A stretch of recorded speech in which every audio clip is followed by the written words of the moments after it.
Another head hangs slowly, child is slowly taken. And the violence caused such silence. Who are we mistaken? But you see, it's not me, it's not my family. In your head, they are fighting with their tanks and their bombs and their bombs and their gongs. In your head, they are crying. In your head, zombie, zombie, zombie. What's in your head? In your head, zombie, zombie, zombie. Oh, toot toot toot toot toot toot toot toot toot toot toot.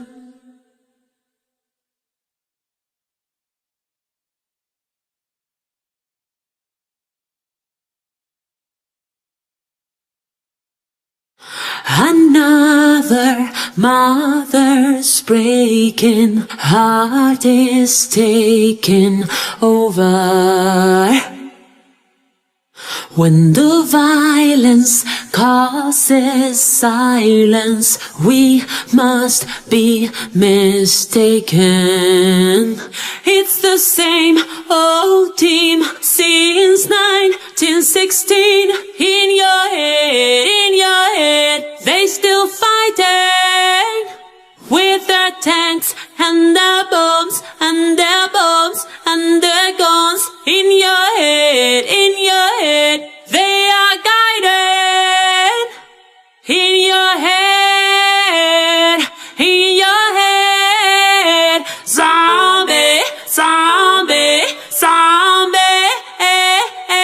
What's in your head? In your head, zombie, zombie, zombie.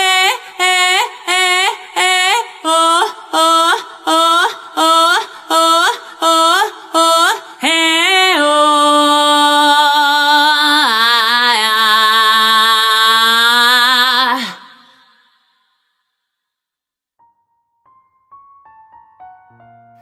Yo, yo, yo, yo, yo. You are listening to Go Deep, episode 64. You hear how that rhyme? Yo, yo, yo, 64. Damn, that boy is so talented. On today, Notorious Big's birthday, we come to you at Go Deep, episode 64. Right after we've had 3 podcasts in a row, guys, and they're doing numbers. They're all going up. Every single one of them are still trending up. And that hasn't happened to me since I've interviewed Professor Griff back in the day. But all of my shit is trending up right now, and I'm so happy for that, guys. I can't even tell you how happy I am. That's my Southern Civil War Charleston voice. All right. What we're going to talk about today? Yesterday we talked about the hero's journey. 2 days before that, we were kind of stuck on talking some shit. Today we're going to kind of talk about some current events. Maybe that has some of the hero's journey tied up. Maybe that has some shit talking tied up. Who knows? We're going to talk about some current DCEU events and some current Snyder Cut news events.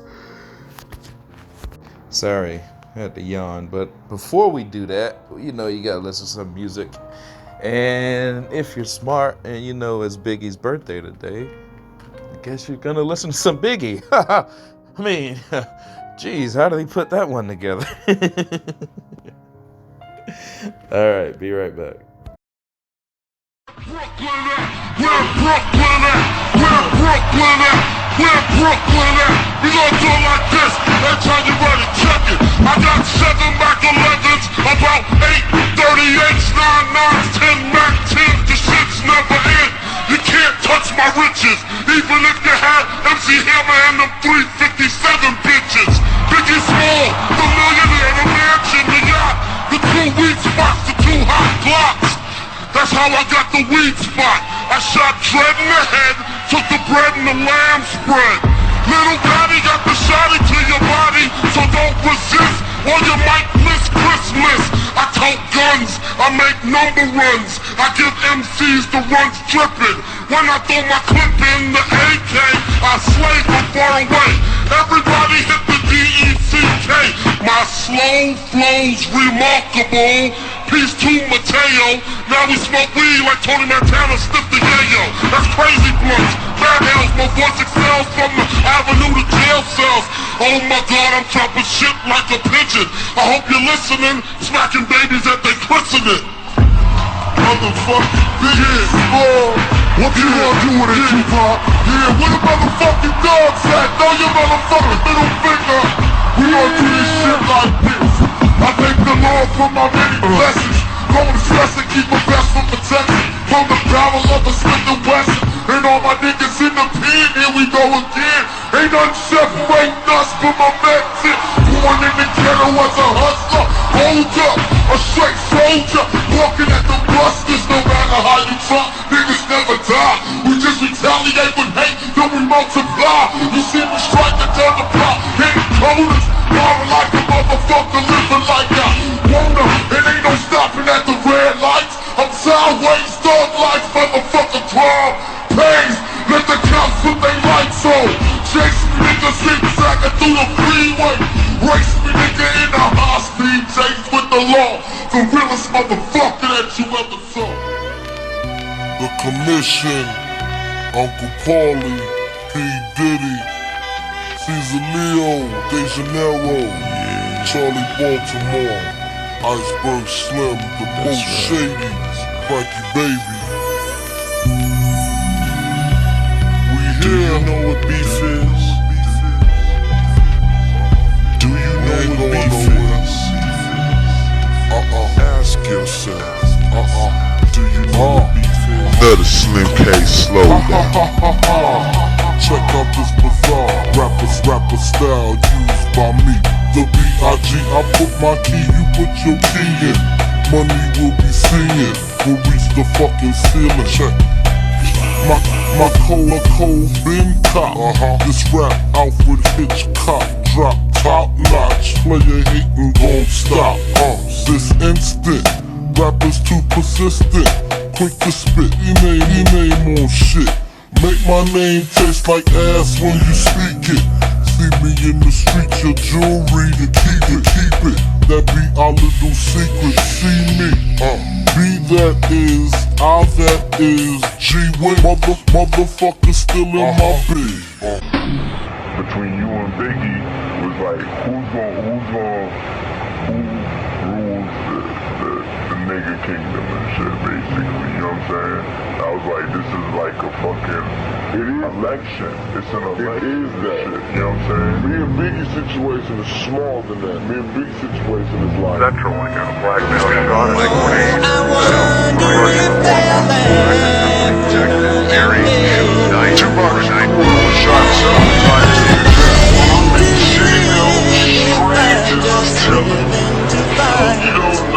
Why am I trying to feel when there ain't nothing inside? Why am I trying to give when no one gives me a try? Why am I trying to live if I'm just waiting to die? Check it, I grew up a fucking screw up. Got introduced to the game, got an ounce of fucking brew up. Chopping rocks overnight. The nigga Biggie Smalls trying to turn into the Black Frank White. We had to go dreads to change our description. 2 cops is on the milk box missing. Showed they toes, you know they got stepped on. A fist full of bullets, a chest full of Teflon. Run from the police, picture that. Nigga, I'm too fat. I fuck around and catch an asthma attack. That's why I bust back. It don't faze me. When he drop, take his Glock and I'm Swayze. celebrate my escape. Solar clock, plus some weight. Lay back, I got some money to make. Motherfucker. Wonder if they'll laugh when I am dead. Why am I fighting to live if I'm just living to fight? Why am I trying to see when there ain't nothing inside? Why am I trying to give when no one gives me a try? Why am I dying to live if I'm It's just on me. living to die? But still I'm having memories of high speeds when the cops crash. As I laugh, pushing the gas when my clocks blast. We was young and we was dumb, but we had heart. In the dark when we survived through the bad parts. Many dreams is what I had, and plenty wishes. No hesitation and extermination of these snitches. Envious bitches, they still continue to pursue me. A couple of movies, now the whole world's trying to screw me. Even the cops tried to sue me. So what can I do but stay true? Sipping 22s of brew, and now the media is trying to test me. Got the press asking questions, trying to stress me. Misery is all I see, that's my mind state. My history with the police to shake the crime rate. My main man had 2 strikes slip, got arrested and flipped. He screamed thug life and emptied the clip. Got tired of running from the police. If they'll laugh when I am dead. Why am I fighting to live if I'm just living to fight? Why am I trying to see when there ain't nothing inside? Why am I trying to give when no one gives me a try? Why am I fighting to live if I'm just living to die? Shocked at everything, you know what I'm saying? But I wasn't more shocked of him dying, I was more shocked at him. He's a strong dude, yo. I know dude, you know what I'm saying? He's real strong, so when they was like he got shot, I was just more like, again? You know what I'm saying? He always gets shot or shot at. He gonna pull through this one again, make a few records about it, and it's gonna blow, you know what I'm saying? But when he died, I was just like, whoa. You know what I'm saying? Kinda took me by. Even though we was going through our drama, I would never wish death on nobody, you know what I'm saying? Cause they been coming back from that. Alright. I hope y'all like that shit. That one, the first one, that was Biggie and Tupac freestyling long time ago when Biggie and Tupac was friends. Everybody was on that, but I know a few people was on that, but I cut them out because it's a Biggie and it's a Biggie day. So the next song after that was I think a little bit of What's Beef was in there, and then we had Running Scared, some more Biggie and Tupac. That last song was put together by Eminem. That actually wasn't a real Biggie and Tupac song. Eminem put that song together, but it was still pretty dope. And that's that. I hope you got your musical entertainment for today with Go Deep. I'm happy to serve you. Alright, so let's get into it. Let's first talk about this Batman shit real quick. God damn, I keep yawning. Like, I need to get some sleep. I probably will get some sleep tonight. I'm gonna get some sleep. What we doing talk about? Oh, Batman. So, man, right? Everybody wondering what's going on with Batman because, you know, one of those scooper dudes broke that Robert Pattinson was gonna be Batman. And is, you know, a lot of other articles, you know, a lot of other platforms have picked it up, but I don't think Warner Brothers has confirmed it yet. I don't think it was any confirmation to it yet. So right now it is what it is, and it's just being held up in the air. But there's been some rumblings now that people want to look at the Ben Affleck script over again and maybe see if they can keep Batfleck going, which will be cool. which DC can do the Matt Reeves and the Ben Affleck at the same time. Not only do they have multiple universes, but this is, you could tie this in with their time travel thing. How? Let me show you. So we know Zack Snyder has been talking about time travel with his movies. We know Disney and Marvel has copied Zack Snyder and straight jacked that shit and did it, when Zack Snyder was on hiatus. We know that's going down, but we've seen kiddie porn time travel with Marvel and Disney, and it was probably sucky. Even though I haven't seen Endgame, I'm pretty sure it was corny. I'm pretty sure. You can't, change my mind. Alright, but so check this out. And it's just something I put together. I think everything's going as planned. I think we had a hiccup, and I think the hiccup has already been rectified. I think if we just sit back and look, I think everything is about to happen like we want it. Why did I say that? Because look at this. Wonder Woman, we know, is going back in that time to 1984, right? And that was planned probably with Zack Snyder still involved. So she's going back to 1984. All right, remember Batman, there's a Joaquin Phoenix Joker that's going back to 1981, set in 1981.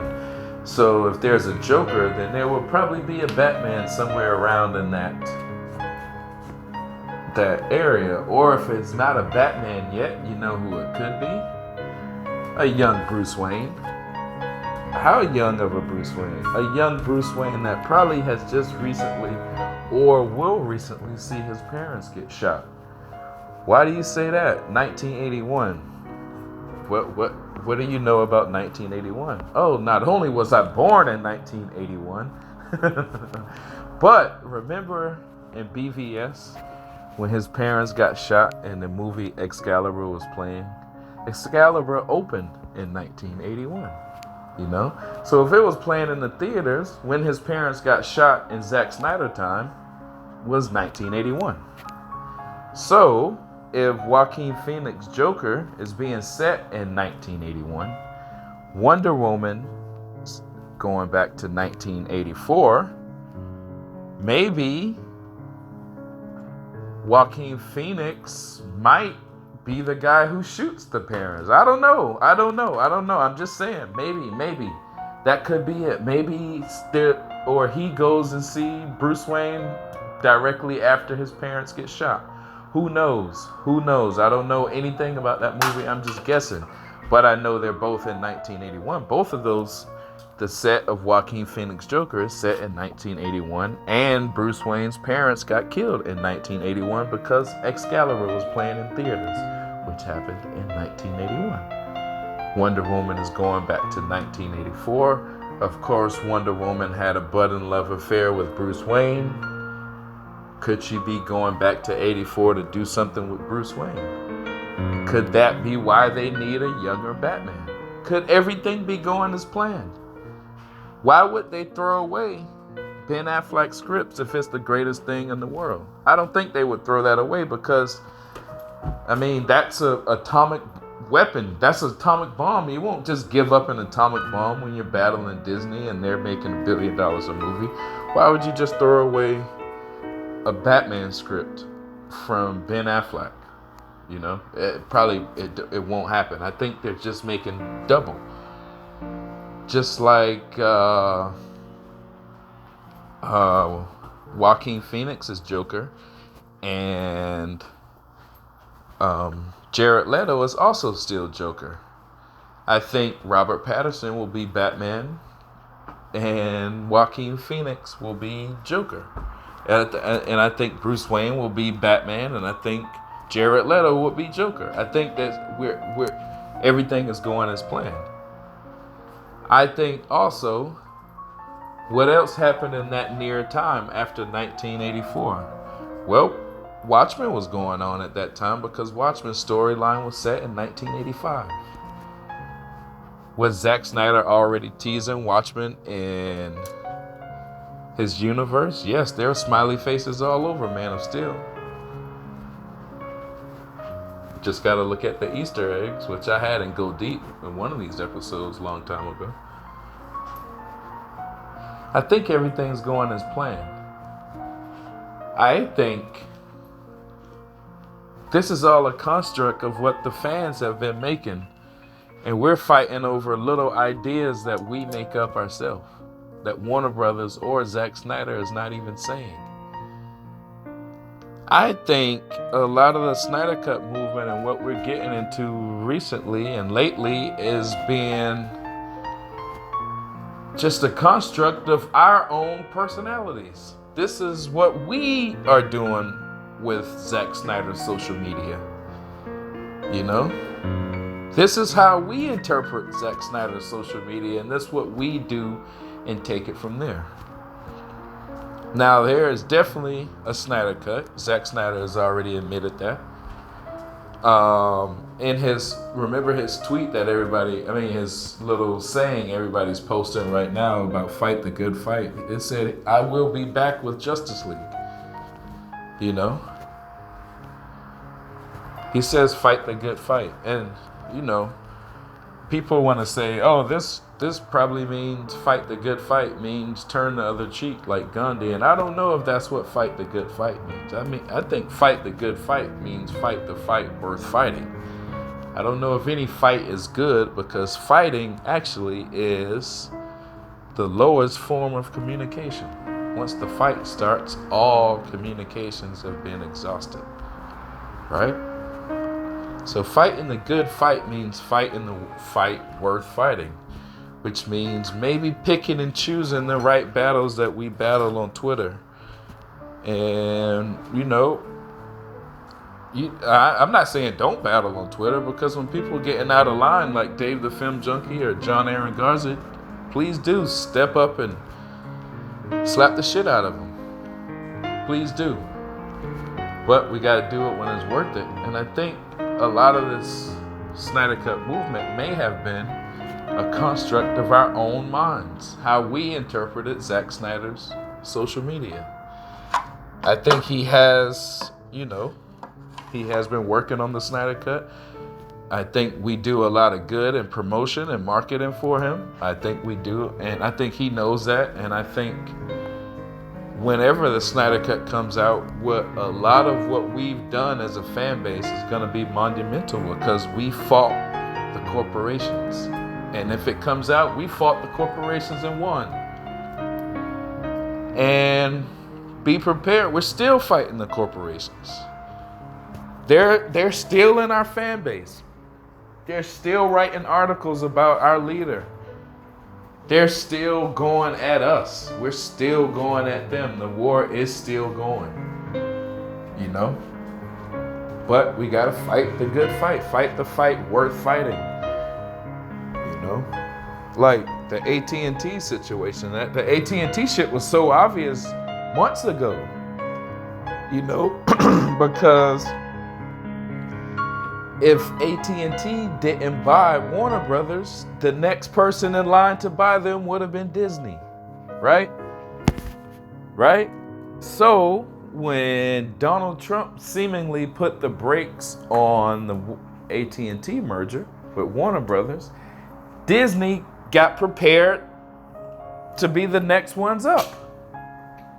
So while Disney got prepared to do it, they got on the inside also.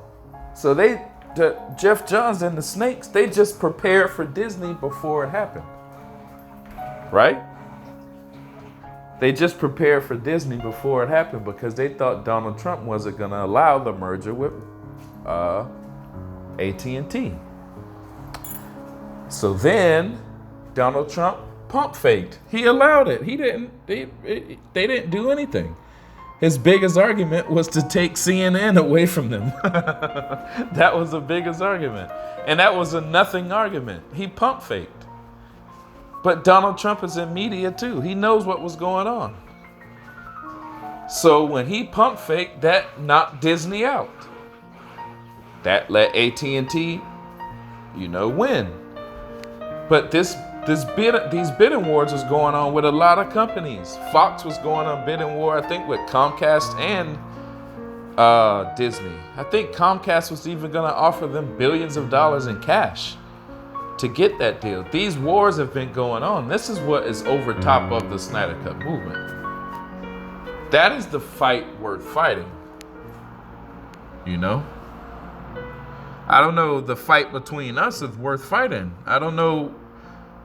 And people be like, well, Peely, you were fighting these guys. No, I wasn't fighting them. I just told them to shut the hell up. Shut the fuck up. It really wasn't a fight. I probably excessively told them to shut the fuck up, but they excessively deserved it. They fucking deserve that shit. But the fight worth fighting is this corporate fight. So we got all of these people. We have thousands of people with thousands of different gifts to offer to humanity. That the corporations have no choice but to accept. Why? Because the corporations, not only do they help influence trends, and they help influence fashion, and they help influence ideas. The corporations, they do that, yes. But the corporations also bite on already existing ideas. So all we have to do is make the Snyder Cut, make Zack Snyder the most popular thing, the most coolest thing out. There's no way he won't. When his zombie movie comes out, we should all make that shit streaming more than any movie ever on Netflix history. That's how to make Zack Snyder. That's how to make the Snyder Cut more possible. Because then everybody will see the numbers from what they just happened. And they're like, oh shit, I need Zack Snyder everything. You can see that's already happening. Just from Zack Snyder being trending so much, all of his movies are on Netflix and HBO. HBO Go or HBO Prime, whatever the fuck you got. So that's how you battle corporations. Or you can, battle them in a boycott, and you see it already has worked with Shazam. Shazam wasn't a Zack Snyder product. Shazam was a Jeff Johns product. And, it was an attempt to go family friendly because Disney was impossible line to buy Warner Brothers if AT&T didn't do it. So they were already, they jumped the gun. That's why all of them got fired and demoted. They jumped the gun on a possible merger. They jumped the gun on a direction to go, which one, pissed off their fans, and two, didn't make them Disney money. The one that made Disney money was Aquaman. And why Aquaman? Because Zack Snyder told us to go watch it. That's why Aquaman made Disney money. And we found out Zack Snyder was still involved directing it. That's why Aquaman made Disney money. Because we thought through Zack Snyder's social media that Aquaman was still connected to the Snyder Cut. That's why it made Disney $1 billion. When we knew there was nothing connected to the Snyder Cut or Zack Snyder's name's not gonna be on the post-credit as executive producer in Shazam, we didn't care to go see Shazam. Not to mention Shazam wasn't even that good of a movie. Shazam, I think, is the worst DCEU movie of all. People that put Shazam up in the top 3, they're smoking crack.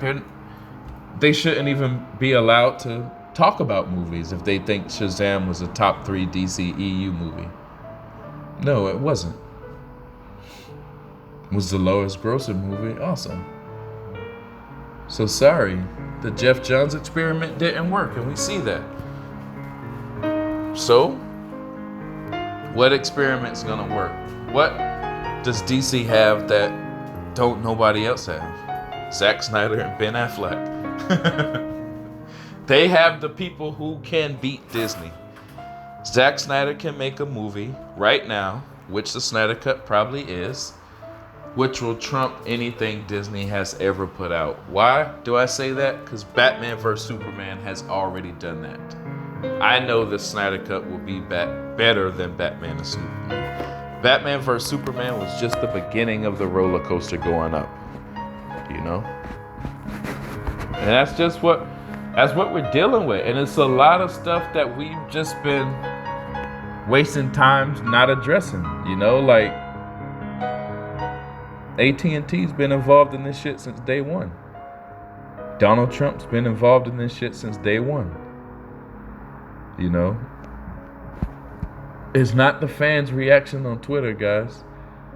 The fans' reactions on Twitter didn't get Zack Snyder, you know, to have issues in the office anyway. The fans' reaction on Twitter didn't cause the snakes to rise, you know? Those were SJW installed fan reactions. They were gonna be that way regardless. That was a whole operation. That was an operation to get Zack Snyder out of here. Like what you see, military operations and shit like that, that was a whole full operation. From everything, from social media, probably all the way political, regular media, print media, mass media. That was an operation. So we're, as fans, we're dealing with people on that level. Zack Snyder is a millionaire.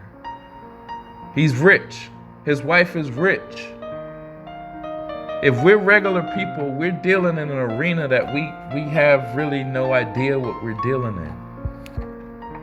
We got a strong voice. We got a movement. Look at what they doing. Them boys, like Mick D is helping those dudes, and those dudes raised like, what, $11,000? They're at $11,000 now. Or probably even more than that. Probably $12,000 when you're listening to this shit.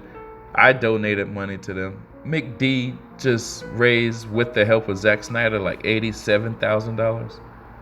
So just let's say round that up to 90, 100. Mick D, do you understand on your resume you just raised or helped raise $100,000 in a year? And y'all talking about we don't have enough people? That's just one dude I'm talking about. That's one person who I just named. We have 999,000 more of those people. I don't even know if that much. We have a lot more of Mick D's is what I'm trying to say. We have a shit ton of Mick D's. We just gotta give out our gift like Mick D does. Maybe his gift is raising money. You know? That's why I jumped on Dave the Film Junkie so hard. Like, so that ain't, you know, that ain't a good thing to do.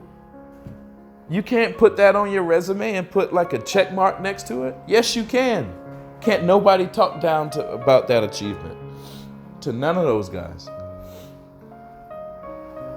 None of those guys. And I done talk shit to Eric Blake in there too. Oh, I think that's his name. Let me make sure I said his name right. I've had issues with him too.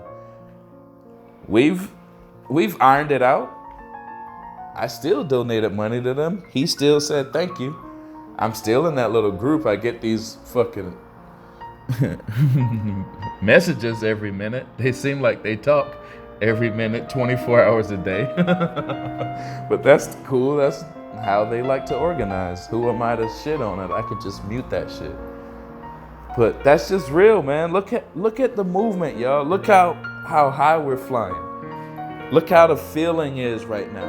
Even if, check this out. Even if you don't get nothing for Comic-Con, you're still gonna go down to Comic-Con and make some fucking noise and let them know, this fan base is real. This fan base is not bots. This fan base is not bought and paid for likes. No, it's not. This fan base is real. Even if they don't announce shit over there, you're gonna let the corporations know you got a voice. Like you've already been letting the corporations know you have a voice. So there's no time limit on this shit. Stop getting so antsy. Stop getting so weary. Stop getting so impatient. Zack Snyder's coming out with a zombie movie. You have a lot of shit to get prepared for. It's gonna be a great movie. But you're fighting a corporation. You're fighting multiple corporations who has brotherhoods involved in both corporations at the same time. So the fight you're fighting some huge people. Like Xerxes say, dog, we have covered the whole globe. We have covered the whole globe. Who else said that? Ra's al Ghul. We have infiltrated every level of society. Who else said that? JFK. What did JFK say? They have print media. They have government, military, blah, blah, blah, blah, blah. He said everything. You guys got to pay attention. You guys have to pay attention. This is who you're up against. This is who Zack Snyder's up against. So if you're jumping in the boat with Zack Snyder, this is who you're up against. This is the good fight over here. Those little idiots over there talk about some dumb shit. You don't have enough people. The Snyder Cut's gonna be disappointing. All of that shit, they're idiots. Slap them one good time. I'm not condoning violence to anybody, but verbally on your podcast, just tell them to shut the fuck up one good time. Keep on going. Keep on moving.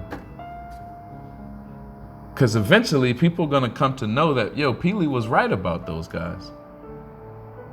Might not be now. Maybe it's only my fans and a few other people that say, but Peely was right about those guys. But eventually everybody's going to see, you know? And maybe not even John Aaron Garza. I don't even think I don't even know. I'm going to keep my opinions away from him at the moment. But let's keep fighting a good fight. Let's keep making the fucking noise. Let's keep imagining yourself as the hero on the hero's journey. You might take some losses. You might fucking lose your girlfriend. You might lose your job. You might go through some bullshit. You might have some stupid ass articles, but you're still a hero. Batman had to fight different villains every fucking week. You're gonna have to fight different villains. This shit not gonna be easy. But we didn't sign up for this shit to be easy. Right? Y'all are all men. There's some women in here. But there's some tough ass women in here. There's some Amazons in this bitch. So we're all tough. You know? Stop being so impatient. Fight the good fight. I told you how to cold call.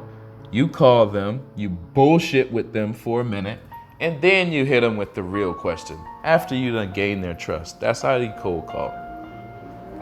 And everybody else that's talking about they have a source, that means they have a plug into the door that you want to be into.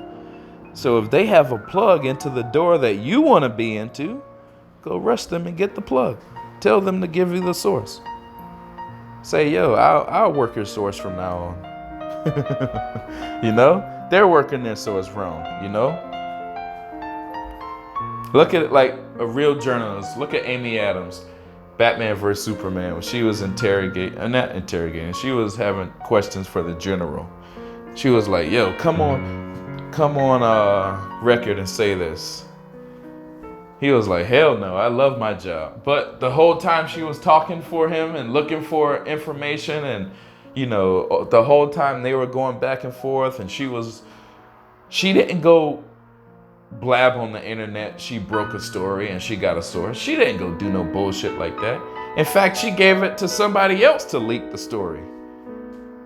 So just imagine who you are, Dave the Film Junkie. Are you somebody else's slow leak?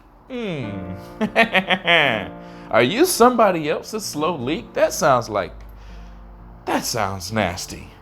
They have pills for that. That sounds nasty. Are you somebody else's slow leak? Imagine that, y'all. Remember the little guy in Batman vs. Superman that was in the bar with Amy Adams and she took a shot right before she fed him the story?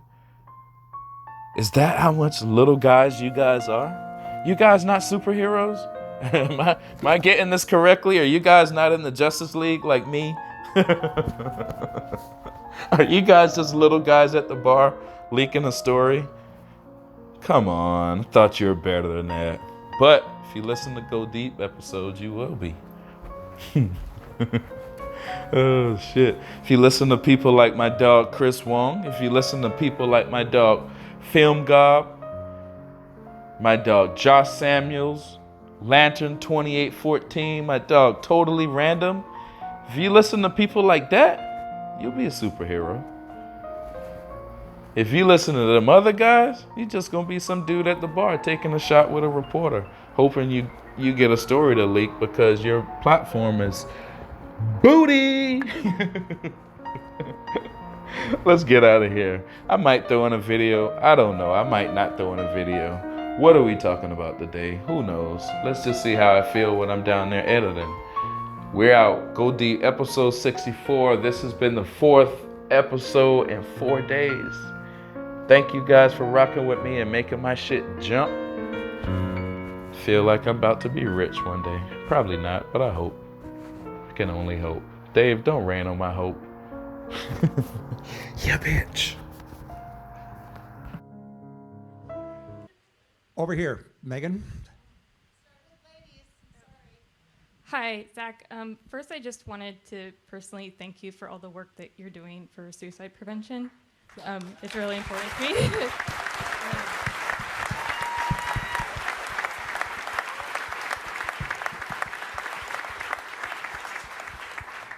And I guess I'm going to be the first person to throw out that awkward question about Justice League, which is basically... Sure, what about it? So, David Ayer... Was it fun to make?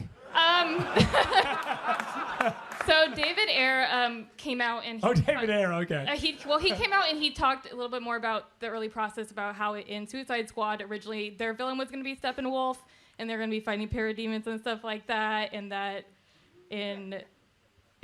he also released and also you on Instagram released an image of Darkseid and stuff like that. So I guess my question is kind of, what the hell happened? It's a good question. And what was going to happen? All right. It's a fair question. David's prize. I'm not sure about that what David's talking about with the.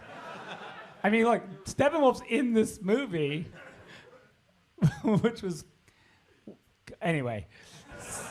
I mean, you saw him in this movie, so how? Oh, Granny Goodness. Oh, it could have been Granny Goodness. That might have been cool. I don't remember him talking about that, but that could have been cool. Granny Goodness that's also crazy and fun. But yeah, so look, there was a lot of great conversations that I had with David about, even just getting our Batman in and getting our Flash in Suicide Squad to try and start doing that a little bit. But we were also not incredibly. We didn't want to go too crazy with it.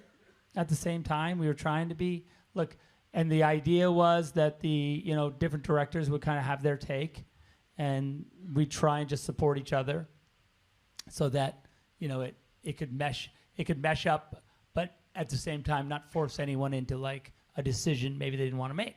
Right? That makes as best you can. It's hard sometimes because you're look, I need Steppenwolf because he's the bad guy, one of the bad guys in this movie. So anyway, so those are the conversations that we had, and I thought that everyone was doing a really pretty good job as we went forward, and Patty was awesome because she had to take my photo, and put it in her movie, and we had to work out how that happened because we had a placeholder photo for a long time that Steve Berkman, who is a teacher at this school and who shot both photos, took. Because even before we had a script for Wonder Woman, we didn't know, we weren't sure when that movie was going to happen and how it was going to happen. And so we had to, just based on our story, we had taken a picture of Wonder Woman in a ancient war with, a team of soldiers, very similar to the one that ended up in her movie. Now, there was an actual story built around the one that she has in her movie. And so that was I thought that was that was like the best case scenario, right? So what about it? You mean like how she used it or how it evolved?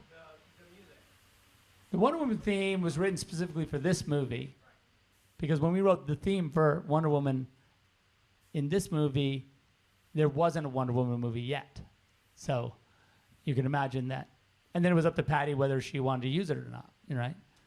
And I think it's in the movie. So yeah, so she was like, yeah, cool.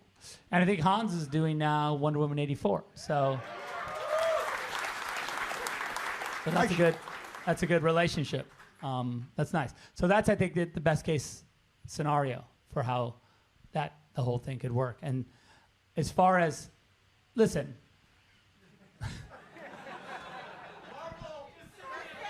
No.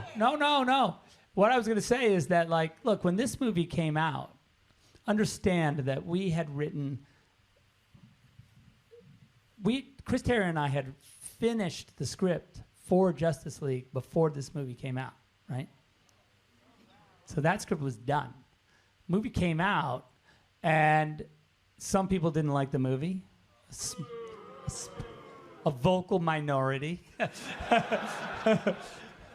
And so I was asked by the studio to say, hey, you can't, there's a lot of stuff we don't want you to do from that script. So we did a rewrite, right, of the script. So the original Justice League that Chris and I wrote, we didn't even shoot. I mean, there's a lot of it that we shot, but the actual idea, the hard idea, the scary idea, we never filmed because the studio was like, that's crazy. And we were so insecure at the time after this movie came out, we were just like, I guess it is crazy. Like, we're fucking nuts. Like, what are we, there's gonna be mass hysteria in the streets if we film this. Apparently. Crazy. All right. It's a long story.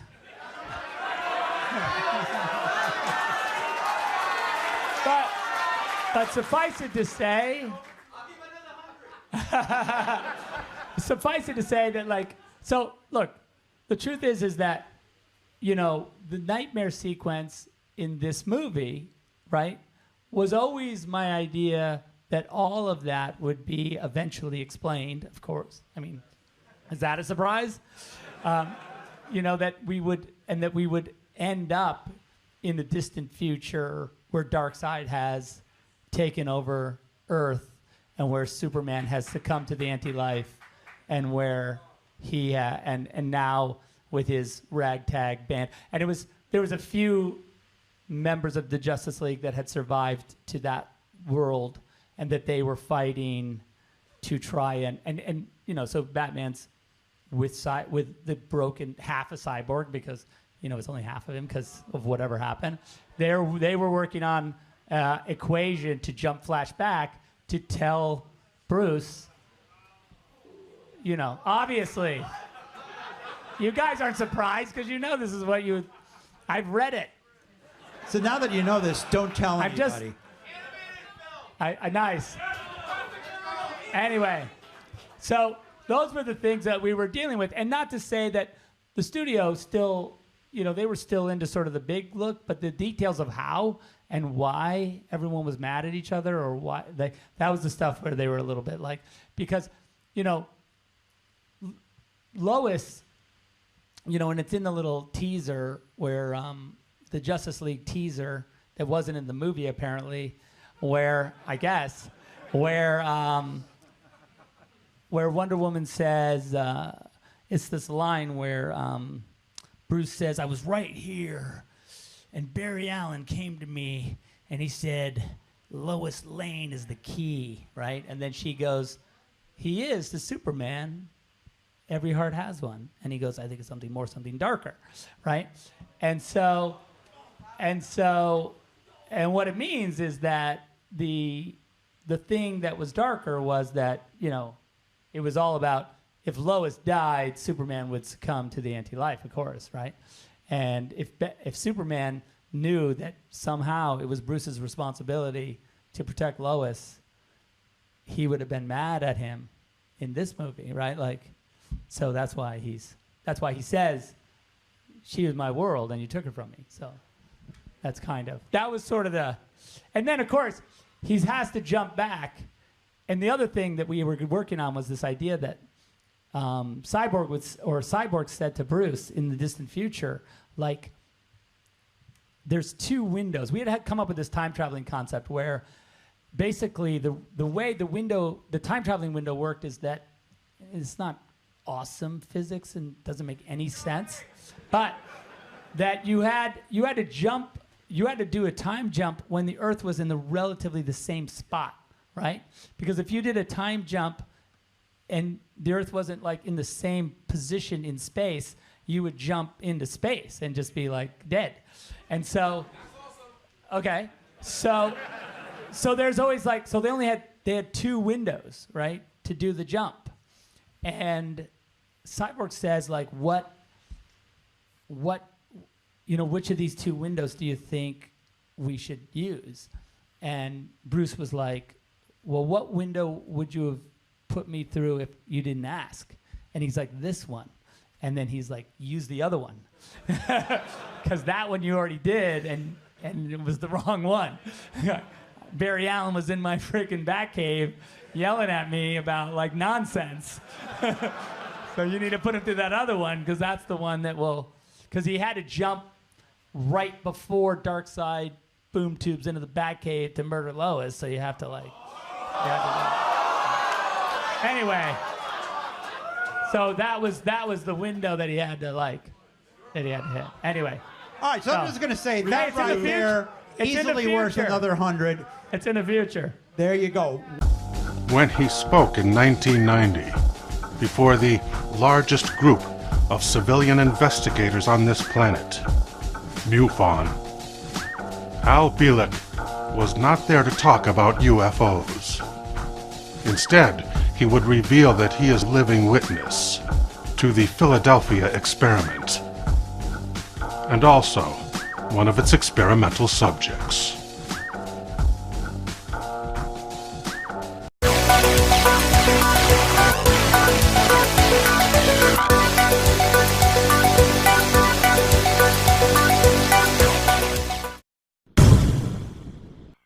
Al Bielek began his life as Edward Cameron. In 1939, he and his brother, Duncan Cameron, both enlisted in the Navy at the same time. 4 years later, they were both assigned to the USS Eldridge, where the U.S. Navy would conduct a secret experiment to hide a battleship from enemy radar.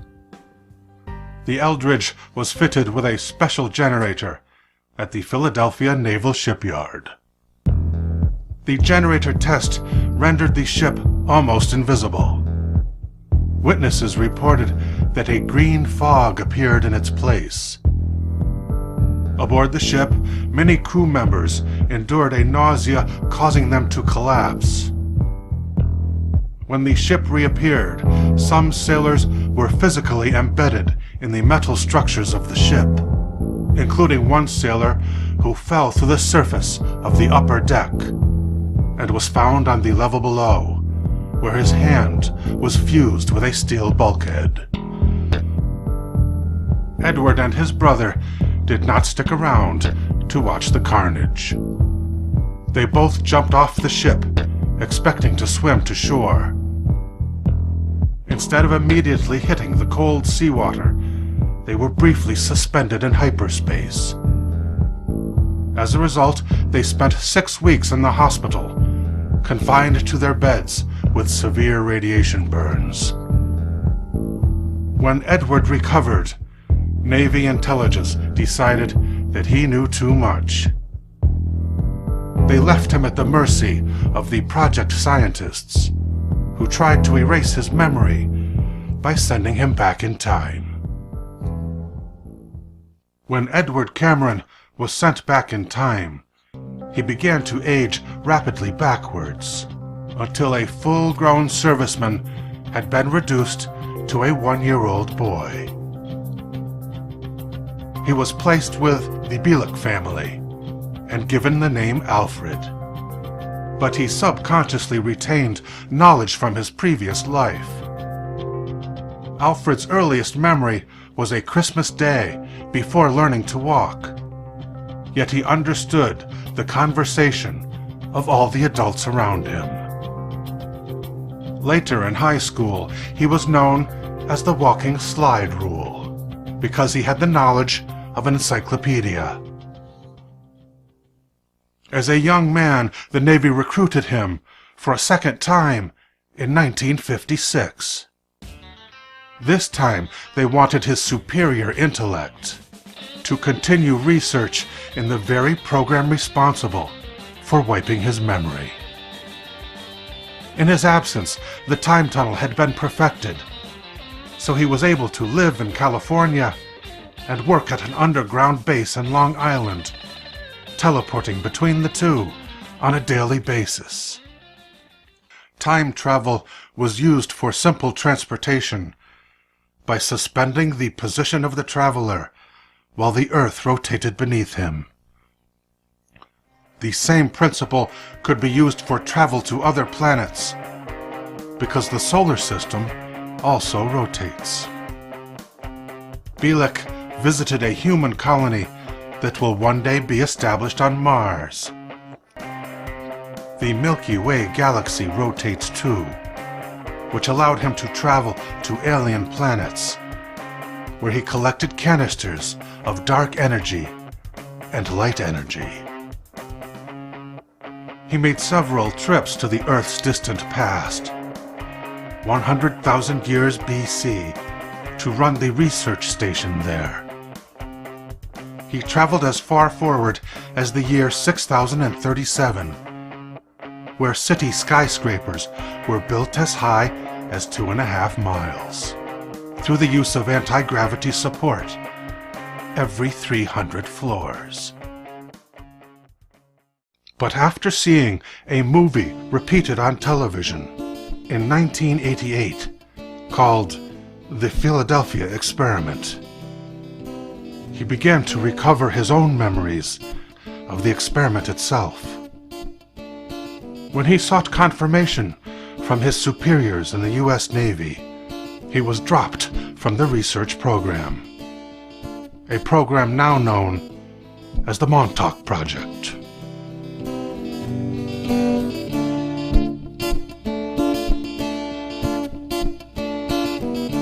When Nikola Tesla died suddenly in 1943 in a hotel room in New York, there was a lot of intrigue, since he was so brilliant and worked on so many important things like motors and x-rays. A lot of people were worried that his unreleased work would fall into the wrong hands. So the FBI got involved, and they just released 65 pages worth of documents surrounding that intrigue in response to a FOIA request from Muckrock. Apparently, Tesla's good friend Blois Fitzgerald told the FBI that Tesla told him that he had actually finished a revolutionary type of torpedo, which he hadn't told anyone about yet. And Fitzgerald said that Tesla also told him he completed a working model of a death ray and had hidden it in a lockbox in New York. Adding to the intrigue, Tesla had a relative he didn't like very much, named Sava Kasanovic. Kasanovic was from Yugoslavia and had connections to the Axis powers, according to a New York Times source in the documents. And apparently Kasanovic was at the hotel on the night of Tesla's death and searched the lockbox. He ended up taking a few pictures only, apparently, nothing major, but still, the intrigue swirled. So just to make sure they didn't miss out on Tesla's death ray, the FBI decided to have an expert thoroughly look over all the stuff Tesla had left behind. That expert was an MIT engineer who had worked for the government on stuff like radar research, so they trusted him. So he took a look at Tesla's things, including what was supposed to be Tesla's working death ray model. And the engineer said it was nothing more than standard electrical measuring instruments in common use several decades ago. So the MIT engineer basically looked at Tesla's death ray machine and said, "Nothing to see here," and that was that. Case closed. And that MIT engineer was none other than Donald Trump's uncle, John G. Trump. So Donald Trump's actual uncle was the person to inspect Tesla's supposed death ray machine. For real, you can't make that up. Now, to me, that's pretty funny. I mean, maybe that's why Trump's so confident when it comes to bragging about our military and bossing other countries around. Maybe his brilliant scientist uncle saw some secret plans of Tesla's that the president nephew now knows about. Or maybe Trump is just so confident because he was born into a rich family with a few brilliant branches, and his uncle really didn't find anything extraordinary in Tesla's secret files. You can decide for yourself what you want to make of it, but either way, it's a wild coincidence.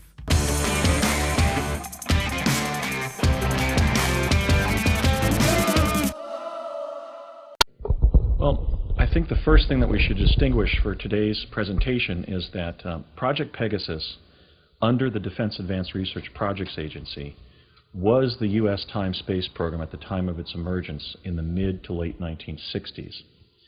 I was initially brought into Project Pegasus by my late father, Raymond F. Bashaga, who was a special projects engineer for the Ralph M. Parsons Company, which was the principal U.S. defense contractor involved in Project Pegasus. Sometime between September of 1967 and 68, he took me up to the old Curtiss-Wright Aeronautical Company facility in Wood Ridge, New Jersey. And there in Building 68 was a Tesla teleporter. It basically consisted of two gray-colored, parenthesis-shaped booms that were called armatures, between which was broadcast a shimmering curtain of radiant energy. And my father explained that when we jumped through that field of energy, we would enter a tunnel in time-space, and when that tunnel closed several seconds later, we would find ourselves somewhere else in the country. And so we jumped through that field of energy, and we found ourselves in something that looked like a bluish-white tunnel, such as people report in the near-death experience. We were clearly moving at a great rate of speed, but also there was a sense that we weren't moving at all, that the universe was being wrapped around us. And when the tunnel closed, we found ourselves in the location where we were teleporting to for really the next 5 years, which was Santa Fe, New Mexico.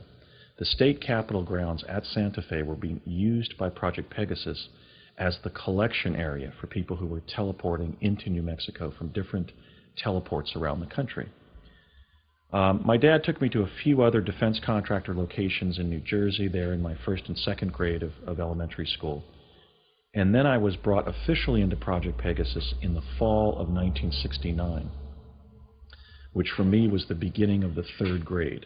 I was 7 and then quickly turned age 8 around the time that I signed basically a loyalty oath on Defense Department letterhead.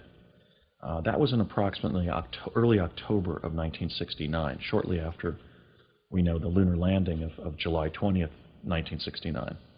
And for the next 3 years, in real time, I was involved in a range of time travel activities under the aegis of DARPA that Project Pegasus was then involved in. Everything from conventional remote viewing of distant targets in real time, which is a form of psychic time travel, all the way to through the form of physio-virtual time travel that chronovisors allow, where you're immersed in a hologram and you find yourself in a past or future location, all the way through various forms of physical time travel, such as Tesla teleportation and other methodologies that were being developed to bodily teleport somebody to another location in time-space.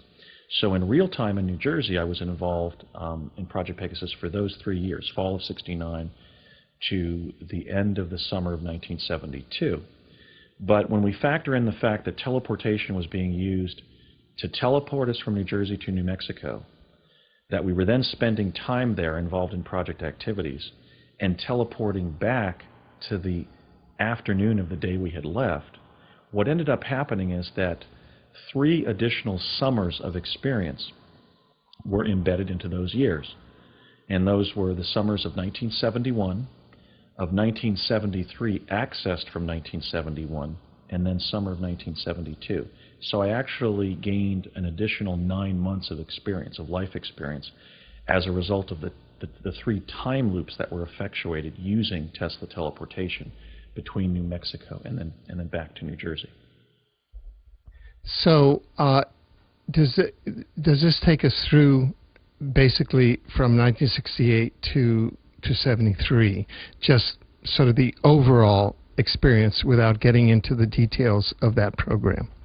Well, yes, between that initial jump that we know took place in the 1967-68 timeframe, because when we met with Dr. Harold M. Agnew, who was then the director of the Weapons Division at the Los Alamos National Labs, and my father presented his prospectus to involve U.S. civilians, including adults and children, in the teleportation experiments that were then going on. Dr. Agnew asked me, and he asked my father my name, and we both said 6. So that teleporting and that meeting with Agnew had to have happened between September 1967 and September 1968. So we know that teleportation utilizing these types of Tesla devices was already operational by 1967-68. And it was in the context of Project Pegasus that I was involved in other time probes using different technologies during those years. So really the emphasis between 1968 and 72 in real time was Tesla teleportation. We were being trained and showed how to be acclimated to and comfortable jumping through vortal tunnels in time-space. The other major emphasis of the project during those years were the chronovisors, which propagated holograms of past and future events that we were either looking at to gather intelligence about non-local events, or that we were immersed in, whereby we were then relocated to those positions in time-space. Right. Just the thing, when you said your name was 6, it was your age was 6, right? Okay, can we go back? You mentioned that in Project Pegasus you were quantum displacing or time traveling using Tesla technology to different destinations. And I'd like to go through a number of those, and if you could describe those and state why you think it was that you in fact time traveled or displaced from one from one location in a time-space hologram to another. The first one is to a dinosaur scene, a scene of the dinosaur time. Right. Well, of course, in Project Pegasus, during those years, which was roughly 1968 to 72 in real time in New Jersey, we were being trained in different time travel technologies, the 2 major ones being the Tesla teleporter and then the chronovisor of Ernetti, Gemelli, and Fermi. The chronovisor being not a teleporter, but a device that propagated a moving color hologram of a past or future event that when we looked at the hologram, it was essentially a looking glass in which we could see a past or future event going on. However, there was a paradox, and that was that if we stood on the stage of the chronovisor while the hologram was brought in around us, we subjectively experienced going to that past time and place, at least on what I call a physio-virtual basis. In other words, on a basis that included both physical aspects and virtual aspects. The probe in which I saw dinosaurs as they existed around 100.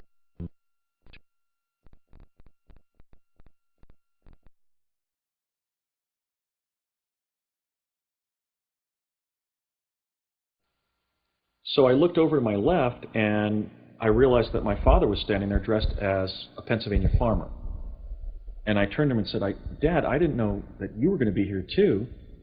And he turned to me and said, I'm not your paw, boy, because he was dealing with the contingency of discovering that I was present at the Gettysburg location that he had been sent to several years earlier. And later, back at our home in Morris Plains, he explained that it was when I ran into you at Gettysburg that I realized you were going to be in the program, but I could see that it was several years in the future because you were older than yourself back at the house.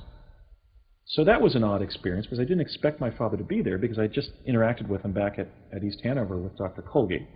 So I then went over to the left side of the dais again, and I had this encounter with 2 Union officers who questioned me about what regiment I was attached to and where it was bivouacked. And I not only couldn't tell them where my regiment was or what it was, but I didn't even know what bivouac means. So I said to them, "What's bivouac, sir?" And they ended up laughing at me when they realized, they thought I was shell-shocked, and so they just didn't harass me any further.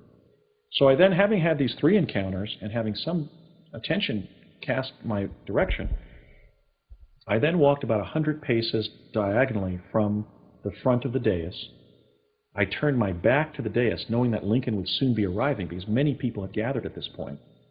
And I stood with my left foot forward and my right foot to the right to disguise the size 16 men's shoes that I had been outfitted in by Mr. Burns. And I looked in the opposite direction from where I knew Lincoln would soon be arriving behind me to get to step up onto the dais. And it was in that posture that I was captured in what's known as the Josephine Cobb image of Lincoln at Gettysburg, which is a photo that had existed in a cache of Civil War photographs that once belonged to the Civil War photographer Matthew Brady, that in 1951 it was discovered by Josephine Cobb when she was then working as a photo analyst at the National Archives, that on the dais there are several pixels that portray Abraham Lincoln. I believe as he was sitting down after arriving, because when I was still at the dais, he had not yet arrived, and that picture was taken about maybe 2 minutes after I left the dais. So I think it captures Lincoln sitting down, maybe after waving to the crowd, which has always been a matter of historical controversy. So the question is, was that the actual Gettysburg speech site, or again, because Lincoln was so prominent as a human being, and because the Gettysburg Address was of such historical significance, was I there then, or was I visiting a synthetic quantum environment? Well, certainly the photographic evidence supports the finding that after accessing the actual Gettysburg via plasma confinement, I was at the original event because I was photographed there. Now, you have also seen a documentary, reportedly of canonicized images of the crucifixion of Jesus of Nazareth. Could you comment on that? Right. Just as I had the opportunity to go to Gettysburg, and I did end up seeing Abraham Lincoln give the Gettysburg Address, I was very crestfallen about that. But because I had performed ably and well in Project Pegasus for the 3 years that I was officially enrolled, when I was in New Mexico living with my father in the summer of 1972, he invited his longtime friend, Mary Constance Chavez, who was known as Connie, or to her friends as Pilly Chavez, who was a native Albuquerque resident who had grown up actually in Old Town Albuquerque, and was from a prominent Spanish-American family. In fact, her cousin Dennis Chavez was arguably the most prominent senator in the history of New Mexico. So her immediate, one of her brothers, an elementary school in Albuquerque was named for. So Connie was from a prominent Albuquerque family and was almost a folkloric figure in terms of being an employee of the La Hacienda and La Placita restaurants, which were the 2 most popular Mexican restaurants in all of New Mexico during those years and still are. So I had extensive interaction with Connie. She was essentially my mother away from home when I was spending time in New Mexico after teleporting there as a child attached to Project Pegasus. So my father had the opportunity to invite several people to a screening of a 20 to 30 minute black and white documentary film, again the 16 millimeter documentary film stock of that era. And there were about, this was at the Sandia National Labs outside of Albuquerque where Connie lived and worked. And there were about maybe 15 of us, all of us attached to work that was then going on at the labs in some way. And we watched as the film captured a hologram of the crucifixion of Jesus. And as a child who had taken First Communion and was attending Sunday school at a local Benedictine Catholic parish in Cedar Knolls, New Jersey, Notre Dame of Mount Carmel Church, I certainly could identify that everything that happened in that 20 to 30 minutes of film was consistent with the accounts of the crucifixion of Jesus that are found in the New Testament. Jesus, in the images, was crucified with nails having been driven into his wrists and pinning one foot over the other. He was on about a 14-foot pole that was about as thick as a contemporary telephone pole. There was a placard above his head that said INRI. He was wearing a crown of thorns that was very full and was very jagged and had been pushed on top of his head, causing rivulets of blood to have streamed down his forehead and cheeks. He was a Caucasian male with a sort of an aquiline nose and a thin, gaunt face who was in extreme pain. His mouth was agape. He had a very bushy, dark brown beard and long hair, and a very emaciated body type. He was approximately, I would say, about 5'10", but very thin. And the events that were going on around him that we could see, and actually in separate images, the images were strobing, as if the chronovisor had tapped different locations around Jesus' cross, included women coming and praying at the foot of his cross before being driven out of the area by Roman centurions. I remember seeing what must have been Longinus holding the end of his spear and leaping up to pierce Jesus' side, which is consistent with the biblical account.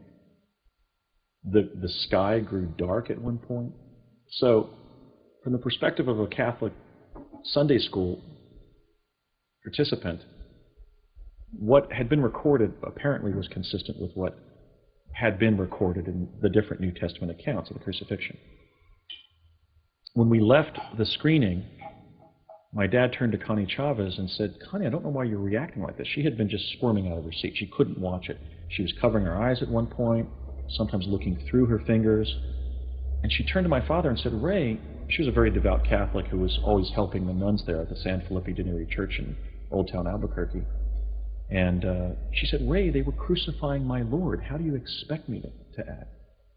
And he said, "I know, Connie, but we also have images." He said, "My team retrieved images that 3 days later, there's a flash of light in Jesus' crypt, 2 angels appear, Jesus stands up, and all 3 of them push the stone away, and Jesus walks out of his crypt."